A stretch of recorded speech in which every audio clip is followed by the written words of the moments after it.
তোমার ছেলে তো বেঁচে আছে, যে মায়েদের বুক খালি হয়েছে তাদের ন্যায় বিচার আদায় করে দেওয়ার দায়িত্বে কি আমি অবহেলা করতে পারি? কথাটি নিজের মাকে বলেছিলেন সমন্বয়ক আসিফ। শিক্ষার্থীদের চলমান আন্দোলনের অন্যতম অগ্রসর সমন্বয়ক তিনি। অন্যান্য সমন্বয়কদের অনুপস্থিতিতে আসিফ মাহমুদ আন্দোলনে তৎপরতা চালিয়ে গেছেন। শিক্ষার্থীরা যেন বিভ্রান্ত না হয়, এক হয়ে থাকে, সে বিষয়ে নির্দেশনা দিয়েছেন একের পর এক। আসিফ মাহমুদ জন্মগ্রহণ করেন 1998 সালের 14 জুলাই। তার বাসা ঢাকার অদূরে কুমিল্লা জেলায়। বর্তমানে তিনি ঢাকায় থাকেন। পড়াশোনায় বেশ মেধাবী সমন্বয়ক আসিফ মাহমুদ। তিনি মাধ্যমিক পড়াশোনা করেছেন ঢাকার নাখালপাড়া হোসেন আলী উচ্চ বিদ্যালয় থেকে। স্কুলটি ঢাকার তেজগাঁও এলাকায় অবস্থিত।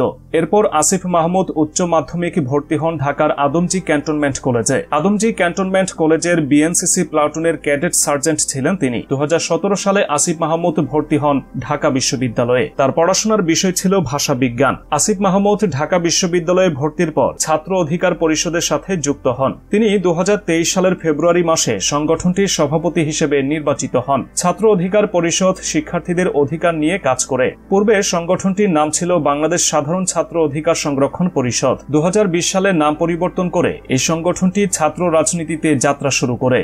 আসিফ মাহমুদ বিশ্ববিদ্যালয় জীবন থেকে শিক্ষার্থীদের অধিকার নিয়ে আন্দোলনে সক্রিয়। 2019 সালে তিনি ঢাকা বিশ্ববিদ্যালয়ের অবৈধ শিক্ষার্থীদের বহিষ্কারের দাবিতে মাঠে নেমেছিলেন। এরপর আবরার ফাহাদের জন্য করা আন্দোলনে সমন্বয়ক হিসেবে কাজ করেন আসিফ মাহমুদ। আবরার ফাহাদের তৃতীয় শাহাদাত বার্ষিকীতে মাঠে নেমে গ্রেফতার হন তিনি।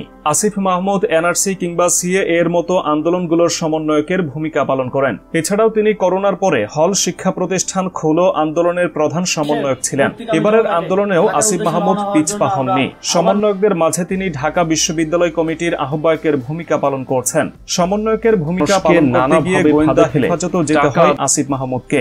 ফেসবুকের এক স্ট্যাটাসে আসিফ মাহমুদ জানান, মায়ের কান্নাকাটি উপেক্ষা করে আন্দোলন করা যে কতটা কষ্টের এবার হাড়ে হাড়ে টের পেয়েছি। 5 দিন গুম থাকা অবস্থায় আমার বাবা মা আমাকে হাসপাতালের মর্গে মর্গে খুঁজে বেরিয়েছেন। আসিফ মাহমুদের এমন আবেগঘন পোস্ট অনেকের মনে দাগ কেটেছে, কিন্তু এরপরও নিজের তৎপরতা চালিয়ে যাচ্ছেন এই তরুণ।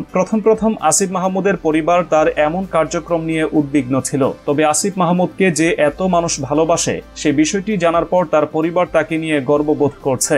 আসিফ মাহমুদের পরিবারে তার বাবা মা ও বোন রয়েছে।